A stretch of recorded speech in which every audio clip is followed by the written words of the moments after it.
The Palestinian-Israel conflict has nothing to do with land. It's an existential battle. Palestinians are always the noble victims, the anti-Semitism on campus. That's the anti-Semitism that simply comes from faulty education. The anti-Semitism that comes from the Middle East is inherent to the doctrines of that faith. The Jew is tolerated in Islamic lands as long as he has the status of a dhimmi. Don't you dare ever criticize Islam. That's Islamophobic. Any land that has ever been occupied by Islam can never revert to anybody else. Anti-Israel protests have broken out across the world since Israel began pounding Gaza after Hamas's deadly attack on October 7th. Aggressive protests have taken place on campuses in the US and Canada, and at times they have become anti-Semitic. We spoke to Professor Saad, who teaches in Canada's Concordia University, on the protests and the Israel-Hamas war. He is the author of two bestsellers, The Parasitic Mind and The Saad Truth About Happiness. Why is there this deep-seated anti-Israel and anti-Semitic sentiments in academia and on campuses? So it's a complex question. So it depends who is the source of the Jew hatred. There could be Islamic-based Jew hatred, which is one topic. There could be far-right Jew hatred, which is another group. There could be progressive leftist Jew hatred. That's a third group. So they may be coming at their Jew hatred from different positions, but at least they're all united in their common hatred of the Jew. And so it really depends. Now, in the context of university campuses, look, many of these disciplines that I discuss in The Parasitic Mind, ethnic studies and peace studies and postmodernism and women's studies and intersectional feminism and all the rest of that stuff, they view the world through the eyes of a binary world of oppressed and oppressor. And therefore, and it's not unlike how in Marxism you have the bourgeoisie and you have the proletariat, right? So the world is binary. There is the group on the right that's nice and the group on the left that's mean. And they have decided that the right message to send is that the Palestinians are always the noble victims and the Zionist Nazi regime is always the oppressor. And therefore, everything that is taught on university campuses in what's called Near East Studies programs or Middle Eastern programs is always viewed through the lens of, until 1948, Jews and Muslims lived in perpetual loving peace in that area. And then these really nasty guys from Europe that have absolutely no link to that land called Israel, absolutely none, came along. And then they took over that land, stole it, and since they've been engaging in a 75-year genocide. Now, not a single syllable of that is true, but yet that is the message that is promulgated on every campus. So it wouldn't be surprising then that if I am a product of those universities, if I'm a student that's come out of those universities, and if that's the only message that I hear from my esteemed professors, then that's what I'm going to believe. So that would be one reason why you see the anti-Semitism on campus. That's the anti-Semitism that simply comes from faulty education. Okay. Now, the anti-Semitism that comes from the Middle East, that is inherent to the doctrines of that faith. In other words, people of that faith define their identity in part as a function of their existential hatred of the Jew. So if you have diabetes, it's the Jew who caused it. If your wife cheated on you, it's the Jew who put those thoughts in her head. If it's raining outside, it's the Jews that manipulate the weather. If your business has failed, it's probably some Jew that's in the background that has caused it to fail. Now, that's a very alluring psychological mechanism, because we know that in psychology, when people are attributing successes and failure, this is called the fundamental attribution error. People tend to attribute successes internally. I did well on the exam because I'm smart and I studied hard. And they attribute failures externally. I did poorly on the exam because Professor Saad is a mean guy and he's unfair. Okay. Now, what a beautiful thing it is that I can attribute all of the failures, whether it be at the individual level or at the society level, to one key culprit. It's the diabolical, scheming Jew. Now, you don't have to believe me. You can just go and do a content analysis of the doctrines within the Quran, the Hadith, and the Sirah, which is the biography of Muhammad. And then you can judge for yourself whether the message there is love the Jew or whether it is rid the world of the Jew. And then you can, now, of course, that doesn't mean that every Muslim is a Jew hater. Of course, most people of any faith are nice. There are nice Jews and mean Jews. There are nice Hindus and mean Hindus. There are nice Muslims and mean Muslims. But certainly, what does the religion preach? It's certainly not peaceful tolerance and coexistence with the Jew. The Jew is tolerated in Islamic lands as long as he has the status of a dhimmi. Dhimmi in Arabic is not even second-class citizen, it's third-class citizen. We tolerate you and you have to pay a jizya. Jizya is a tax of protection. And we tolerate you until the day we decide to no longer tolerate you. So, for example, I am Lebanese. My mother tongue is Arabic. So people can certainly not argue that I don't know how to speak Arabic and I misunderstood the quote and I don't get it and so on. I grew up in the Middle East. We are Lebanese Jews. We were part of the last remaining groups of Jews in Lebanon. And then when the civil war broke out in the 70s, it was no longer possible to be Jewish in Lebanon, and we had to leave under imminent threat of execution. My parents were kidnapped by Fatah, one of the PLO militia groups, and some really bad things were done to them. I'll give you a few other quick stories, and then I'll cede back the floor to you. When I was 5 years old, and I talk about this in chapter 1 of The Parasitic Mind, when I talk about my personal history in Lebanon. When I was 5 years old, living in Lebanon, Gamal Abdel Nasser passed away. He was the Egyptian president who was a pan-Arabist. He was trying to unify the entire Arab world. He passed away. Now, I lived in Lebanon. It's the Egyptian president that died. Now, imagine my surprise as a 5-year-old boy when I'm sitting on the balcony of my house in Lebanon, in Beirut, and there is a huge demonstration of people, because in the Middle East, there's always protests, right? There, people are always protesting.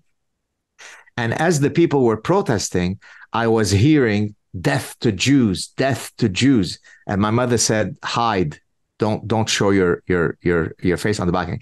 Well, why are they chanting "death to Jews" when it is the Egyptian president who just died? What do the Jews have to do with that? Two quick other stories. Story number 2, I'm about 8 years old, and the teacher at my school says to the kids, "Okay, kids, I want you to stand up, and I want you to each say what you want to be when you grow up." So one person gets up, "I want to be a doctor, I want to be a policeman, I want to be a soccer player."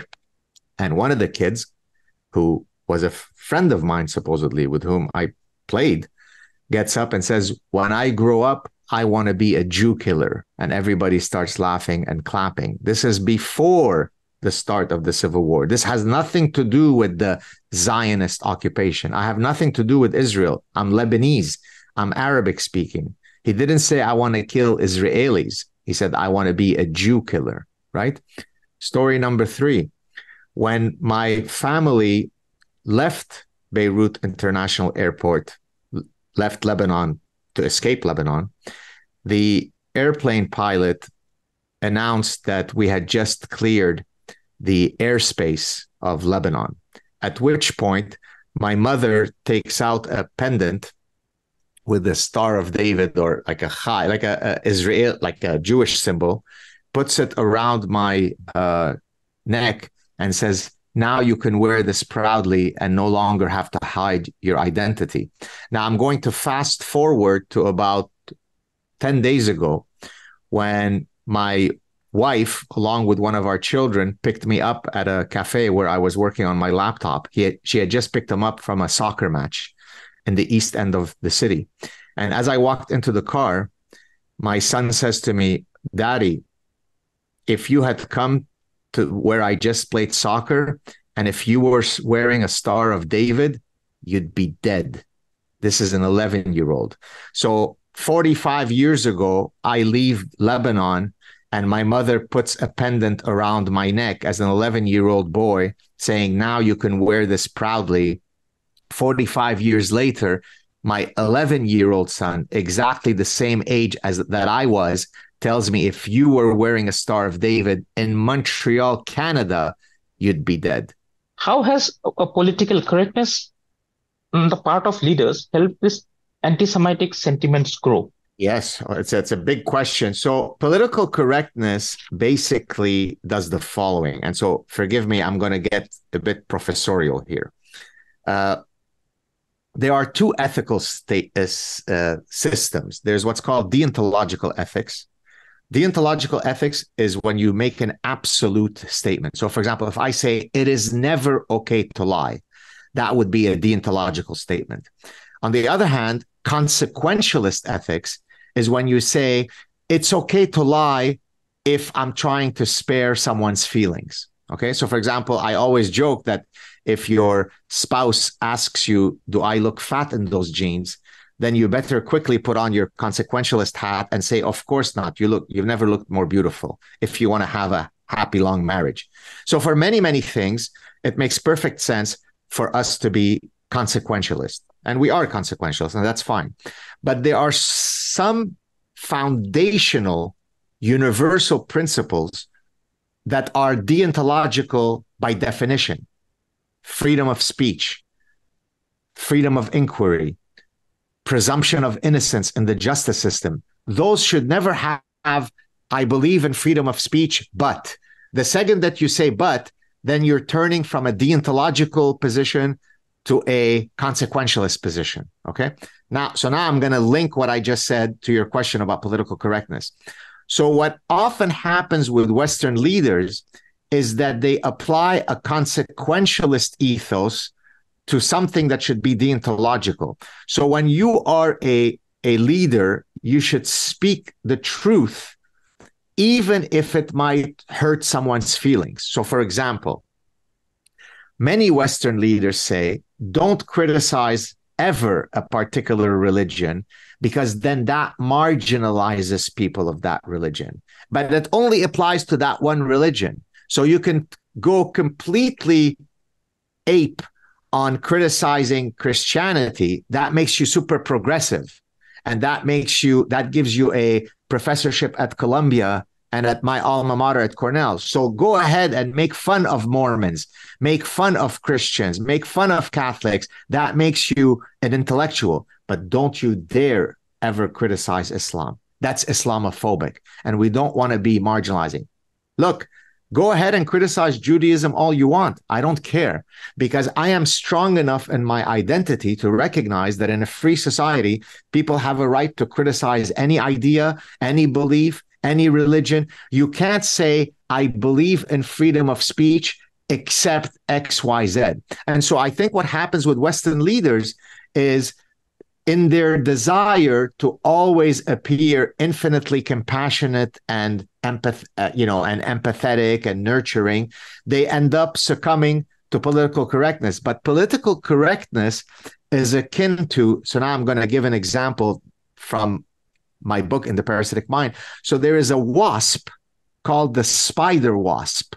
That spider wasp, it takes a spider that's much, much bigger than it, and it stings it, rendering the spider completely zombified.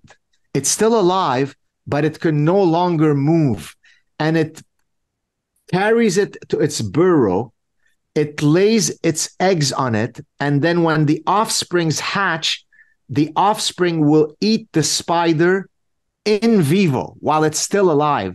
So I argue that political correctness is akin to the spider wasp sting. political correctness stings me, and I'm slowly led to the abyss of infinite lunacy. Quietly, shh, don't open your mouth. And we can't have that in a free society. In a free society, yes, of course, we should always try to be nice to each other. Yes, of course, the default value is for every individual to be kind to other individuals. But that doesn't mean that we murder and rape truth in the service of protecting the feelings of someone. You always speak the truth. So that's why, for example, I say, yes, I believe that transgender people should live dignified lives free of bigotry. That doesn't mean that in the service of that goal, I need to agree with you that men too can menstruate and that men too can bear children. I'm not going to murder truth in the service of a noble justice goal. I can chew gum and walk at the same time.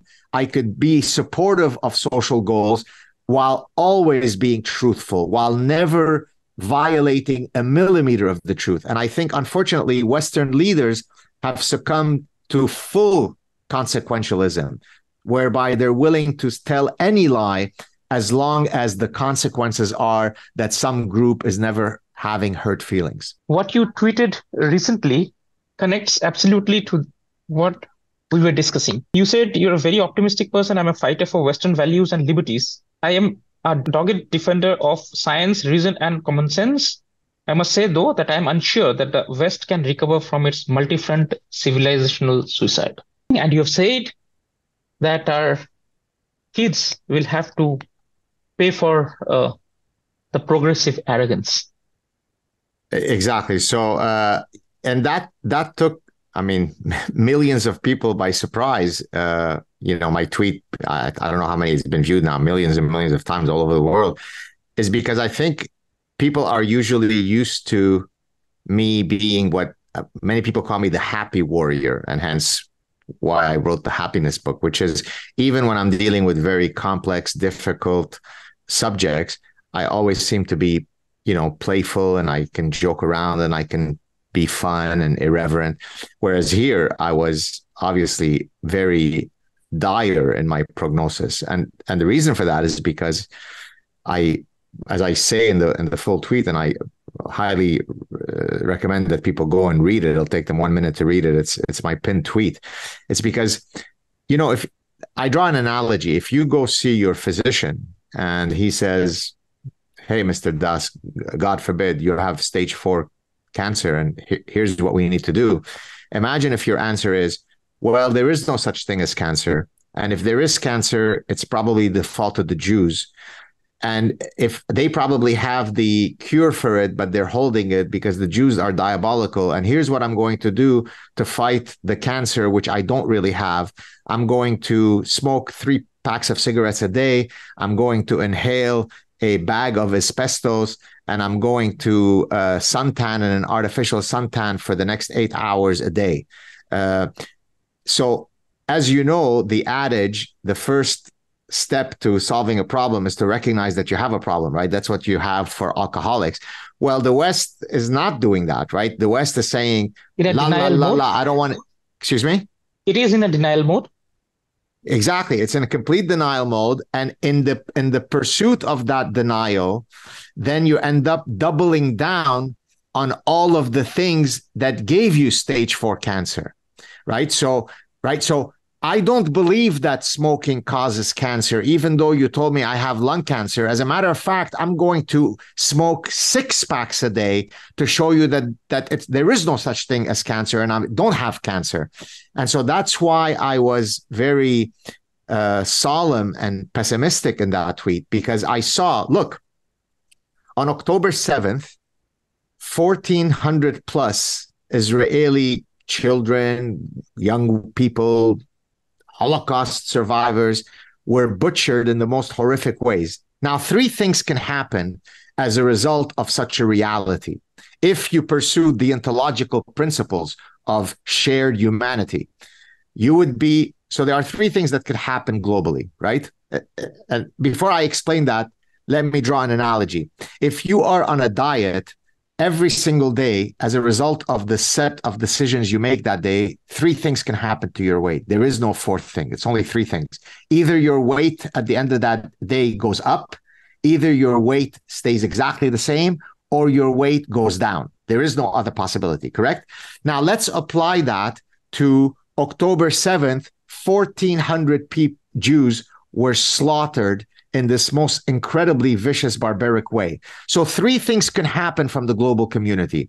There could be increased Jew hatred, there could be no change in Jew hatred, or there could be decreased Jew hatred. Well, you would think if 1,400 Jews who were at a music festival were dancing around were slaughtered, then in a sane world, if only for the next few days, there would be decreased Jew hatred.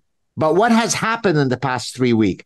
There has been massive demonstrations around the world of increased Jew hatred as a result of 1,400 Jews being slaughtered, the greatest number of Jews killed in one day, if I understood correctly the stats, since the Holocaust. So that's why I wrote that tweet, because it's the perfect cocktail of unbelievably dangerous parasitic ideas and our unwillingness to even start step one of addressing those parasitic ideas. As a matter of fact, we're doubling down on each of those dreadful ideas. And so I frankly don't have a good feeling for your grandchildren and mine, unfortunately. Coming back to one of the core questions, why does Free Palestine, see such overall support? But there's almost, nil when it comes to Jews' right to coexist peacefully. Because from the perspective of most Jew haters, a good Jew is one of two Jews. Either he sits, there's an expression in French, which I'll say it in French and then I'll translate, sois beau et tais-toi, which means be pretty, but stay quiet, right? So earlier, I mentioned what the dhimmi status is in Islamic lands. Anybody who is not Muslim, who is a kuffar, the people of the book, Ahl al-Katib, the Kutab, meaning Christians, meaning Jews, could be tolerated under. Now, typically they're killed or they're forced to convert. But there is a third option. We could tolerate you as long as you live as a dhimmi, second, third class citizen, right? Well, for most Jew haters around the world, and as I explained earlier, they come of many forms. There are Jew haters on the progressive left. There is Jew haters on the ultra-right. They come in many forms, but they're all united in their Jew hatred. Well, for those folks, Jews should always be quiet. We don't want Jews to be strong, right? So when you now have a confident Israeli nation that has personal agency, that could defend itself, we can't tolerate that. That's not a good thing. Of course, we had Jews living in Arab lands, but they were in the minority. They kept quiet. We could at any moment decide that we're not going to tolerate them. By the way, Mr. Das, what's happened to Libyan Jews? Where are the Libyan Jews today? Where are the Algerian Jews? Where are the Yemeni Jews? Where are the Iraqi Jews? Where are the Egyptian Jews? Where are the Lebanese Jews? They all seem to have magically disappeared. The idea being that, of course, there are periods where Jews are tolerated, but they're tolerated until they're not tolerated, right? So it's kind of, the analogy is you're walking around thinking you're perfectly healthy until you drop dead of a heart attack. Until the moment you drop dead of a heart attack, you were walking thinking that life is good, and then boom, you're gone. So it's the same thing with the dhimmis in Islamic lands. You're tolerated until, inshallah, time comes and we no longer tolerate you.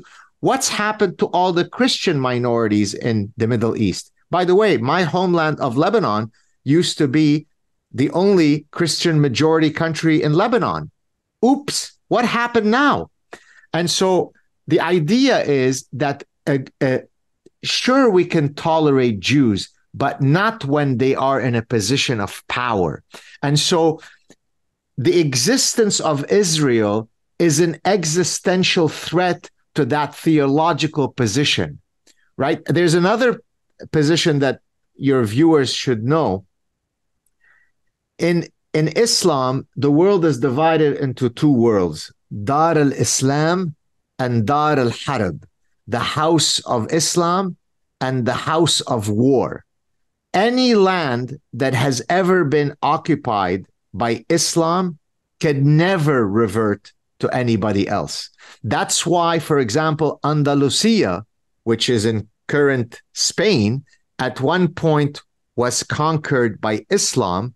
Well, you often hear Islamists say, Inshallah, we will get back Andalusia because this is our land. Once it becomes in Dar al-Islam, it can't go back to, and everything else is Dar al-Harb, the house of war. We need to conquer it. So, but of course, most of the people who walk around at Columbia and Cornell and go free, free Palestine don't know all these things. They simply view the world as Palestinians are the victims, are the oppressed, the Jews are the mean oppressors, and it ends there as a member of the LGBT community. Okay, great. More power to you. Now, if that's your foundational identity, which society should you be supporting more? Tel Aviv, which is one of the most queer-friendly societies, or Gaza, where you will be thrown off a building within 3 seconds of you entering Gaza? But no, Queers for Palestine. So this is what I also, by the way, there was a woman recently, you may have seen her. Her name is Anna Epstein, Jewish Anna Epstein. She was going around Boston University pulling down the posters of kidnapped Jewish babies. She's Jewish. How long would she survive? What would have happened to her if she was in southern Israel at that music festival? She would be raped, then decapitated. But she was for Palestine. So this is what I call, so there is one example of a parasitic situation. There is a wood cricket. The cricket despises water. It never wants to go in water. But when the wood cricket is parasitized by a hairworm, then the cricket suicidally jumps in the water to its death. It drowns. But it needs to do that from the hairworm's perspective, because in order for the hairworm, the parasite, to complete its reproductive cycle, the cricket has to jump in water. So it alters its brain circuitry so that the cricket is willing to happily commit suicide into the water. There is your chickens for Kentucky Fried Chicken. There is your Jews for Palestine. There is your queers for Palestine. They say they are against colonialism. They're against imperialism. They're against military conquest. Okay, fair enough. Now, we can argue and debate whether the existence of Israel for the past 75 years constitutes a military colonization. But okay, let's suppose we concede that that's true, just for the argument's sake. So then I wrote and I said, hey, everybody, I'm wondering, does anybody know how the 57 countries that constitute the Organization of Islamic Cooperation, how did Islam become the majority in all of those societies? Was it by passing around candy and sweets and by engaging in reasoned debate and the Socratic method? Because if you are against violent military conquests and if you are against colonialism and imperialism, okay, great. But then you have to be consistent. And so then I said, hey, are there any historical evidence, let's say in India, where there is a phenomenal amount of people that died under Islamic invasion? And most people say, what? Never heard of that. Don't know what you're talking about. Don't know. Never, ever heard of that. Most people are cognitively lazy, are intellectually lazy. So whatever I learned in my Near East Studies course at Columbia is what I'm going to repeat when I go to the Free Palestine demonstration. And what I learned in that course is that the Jews are mean, apartheid, Nazi-like country engaging in a daily genocide. By the way, maybe I need to refresh my mathematics, even though I have many degrees in mathematics, because I didn't know that in a genocide, a population can increase fivefold, because from about 1960 to currently, there's about a fivefold increase in the Palestinian population, from roughly 1 million to 5 million. So those pesky Jews are very good in science and philosophy and art and music, but clearly they really suck at committing genocide, because it's the only instance in history where a population that's being supposedly exterminated has increased fivefold. So maybe somebody could explain that to me, because I must have missed that class at Columbia University. Is there a resolution of this conflict? The Palestinian-Israel conflict has nothing to do with land. Nothing. Zero. Not 1 inch to do with land. It's an existential battle. Does one group accept the fact that there is going to be a Jewish presence in the Middle East, where there is a Jewish nation that exists with full autonomy, with a Jewish majority presence? Is one group going to get rid its theological doctrines that you're taught from day zero of your birth, that the Jew is the usurper, the Jew is the diabolical? Now, of course, again, that doesn't mean that all people of that faith believe that. And of course, most people ignore all that stuff. But I can send you all the quotes. You can just go Google them yourself. You can do a search from 1 million imams in every single mosque you could think of, where part of the prayers is about the eradication of the Jew. So if that is removed, if there is a way where there could be a reformation, I'm not very optimistic, where all of those passages become null and void, where we no longer demonize the Jew as the source of all of our problems, then I think down the line there could be peace. And I can tell you, the amount of human potential in the Middle East is infinite. We have such huge cultural traditions. Now I'm speaking about everybody, the Christian Arab, the Muslim Arab, the Jews from Arabic countries. We all share a deep love of hospitality, of food, of culture. We have great linguistic heritage, historical heritage. If we could resolve this tribal mindset of us versus them, this existential mindset of Jew hatred, we would unlock the richness of the Middle East that would make the richness of oil be nothing compared to the cultural richness. So the problem between Israel and Palestine ultimately is not one of land. It's one where you have to accept the fact that it is fair that there are nearly 2 billion Muslims that live on earth. There's 15 million Jews that live. They're outnumbered 125 to 1.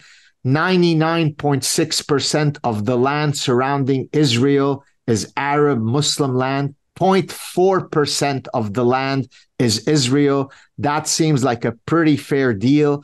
Once people accept that, then we could move on and live in universal brotherhood. After a remark of your tweet where you said that you will be interviewed by India Today, so in the chain of comments that I was seeing, there's someone who mentions, and here I quote that person, "Nobody hates Jews. That is just a spin. People hate injustice, manipulation, and the chaos that has occurred with Zionism. Hating Zionism isn't hating Jews." If you don't hate the real issue, you are part of the problem. I want your comments on that. Yes. Well, that's why I wrote the tweet that's pinned on my Twitter feed, because that tweet that you just read is exactly the problem, which is there is no intellectual decency. So let me address it very directly. There is 1,400 years of documented Jew hatred that precedes the existence of, quote, Zionism. How do you explain that? The Grand Mufti of Jerusalem got together with Hitler. Hitler seemed to hate the Jews and had nothing to do with Zionism, because by definition, if we know history, Hitler existed before Israel as a country existed, right? And yet he wanted to get rid of the Jewish parasites that are a problem in Germany. Yes. So the idea that nobody hates the Jews might be the greatest lie ever told, because I mean, history is laden with a million examples of Jewish exterminations. All those are due to Zionism. So when the Grand Mufti of Jerusalem got together with Hitler before the existence of Israel, and he said, don't worry, once we're done with the Jews in Europe, we will exterminate the Jews, inshallah, in Palestine. What did that have to do with Zionism, right? So it is so laughably incorrect. Now, some people may not know this. They could be simply ignorant. But the reality is, most people who say, no, I just hate Zionists, I love the Jews, they're typically Jew haters. Now, that doesn't mean, by the way, that people can't appropriately criticize specific Israeli policies. If you criticize some policy of Israel, that doesn't make you a Jew hater. That's perfectly up for. As a matter of fact, as you know, there is a huge segment of Israeli population that they will themselves criticize the Israeli government, that they will themselves criticize Netanyahu. Nobody's even saying, I'm the first guy to say, criticize Judaism as much as you want. That's perfectly fine. You have been reiterating this over and over again. I know this stand of yours, that policies are welcome. You can criticize, but the hatred part is very, very different. Exactly. Don't walk down and say gas the Jews. What is you're not saying I'm against Zionism because XYZ. You're saying gas the Jews. How could that not be hatred? What would be hatred then? If chanting gas the Jews is not hatred, give me an example of what hatred is, right? So that's nonsense. It's garbage. No one should take such stupidity seriously. Why did I escape Lebanon? Why did I put on running shoes and run really fast so that my head would not be detached from the rest of my body? I had nothing to do with Zionism. I was an 11-year-old child. Imagine this, Mr. Das. Imagine my wife sitting with me at a cafe. This happened about 2 weeks ago when the crazy anti-Semitic stuff. Outside my university, there were huge chants of very ugly anti-Semitic stuff. How do you think I feel trying to go through my office when there is this kind of chanting going on? So she said to me, Gad, where are we going to go next? Where are we going to run to next? So imagine in the 21st century that the wife of a professor who preaches freedom of speech, freedom of inquiry, love of science, love of reason, we're having a conversation. Where are we going to run to next? Well, if nothing else, at least we could run to Israel. Maybe there we will be safe. But as we found out on October 7th, even there, you may not be safe if you're having fun at a music festival. So the reason why, look, there's many forms of hatred in the world. So I'm hardly saying that Jew hatred and anti-Jew bigotry is the only form of hatred, but it's a unique form of hatred because it is the longest standing hatred and it is the most stained form of hatred because it's diabolical. So for example, I will, if I showed you the kind of hate that I've received over the past 3 weeks, and you never see me posting stuff where I say, I'm attacking individual Muslims or that. I always try to keep it professorial. I always try to criticize ideas, right? But if I showed you the kind of thing, I am a parasite, I am a dog, I am a lying Jew, I'm a criminal, I'm a murderer, I'm a supporter of genocide of children. They're saying this to me, the guy whose house in Beirut was stolen by Palestinians. And yet I don't hold any hatred towards Palestinians. The way I decided to take revenge is to live my life with dignity and honor. I don't hate Palestinians, right? I judge people by the totality of their merits and their flaws. I don't present myself to the world as Gad, part of the Jewish people. I present myself as Gad Saad. I would love to hear about your happiness book? I wrote the happiness book because if you were to ask me 3 years ago if I'm going to write a happiness book, I would have never told you so. But I kept receiving a million emails from people saying, "What's your secret to always being fun and playful?" And so I thought, okay, well, why don't I try to give those secrets? And so I decided to write a book, which was made up of 3 parts: my personal experiences, what makes me happy, why, what are the decisions that I've made in my life that have led to me being happy, coupled with ancient wisdoms. What have ancient philosophers told us about how to live the good life? And backed up by contemporary science, neuroscience, positive psychology, happiness studies. And so I put those together and I offer, hopefully, a prescription to how to lead the good life. Maybe I could give you, since we only have about 4 minutes, a few of the secrets. I argue in the book, early on in the book, that there are 2 decisions that you can make that either will grant you great happiness or great misery: choosing the right spouse and choosing the right profession. Choosing the right spouse, there are 2 opposing maxims in evolutionary psychology: either the birds of a feather flock together or the opposites attract. Well, the research shows that it's overwhelmingly birds of a feather flock together. If you want to have a successful marriage, marry someone who shares your fundamental values, your fundamental belief systems. That's going to much more increase your chances of being happy. In terms of your job that's going to give you maximal happiness, I argue that there are 2 elements to that. If you have a job that allows you to pursue your creative impulse, you could be a chef, you could be an architect, you could be an author, you could be a stand-up comedian. All of these professions are very different, but they allow me to create something new. And that provides me great purpose and meaning. And the other thing I would say related to occupational happiness is any job that gives me temporal freedom, that allows me to float around from one thing to another, where I am not bound. If I am a bus driver, I know that my fate is sealed from 9 o'clock to 5 o'clock. There's no ability to move around. I also talk about live your life so that you don't have regrets later in life. Live your life as though life is a playground. So even when I'm pursuing my science, it's a big form of play. You're trying to find which variables correlate or cause other variables. Science is nothing but a big puzzle-making exercise, right? Puzzle-solving exercise. And so I go through all of these different prescriptions of how to live a good life. I hope that people will read it. Certainly, given all of the very serious things that we've talked about on this show, we all need some happiness in our lives. Thanks a lot for your time. It has been an amazing interacting with you. Take care, and hope we get you in our studio when you are visiting India. I hope so too. Thank you so much for giving me this opportunity. Thanks a lot. To you soon. Thank you. Thank you, sir. Cheers. Take care.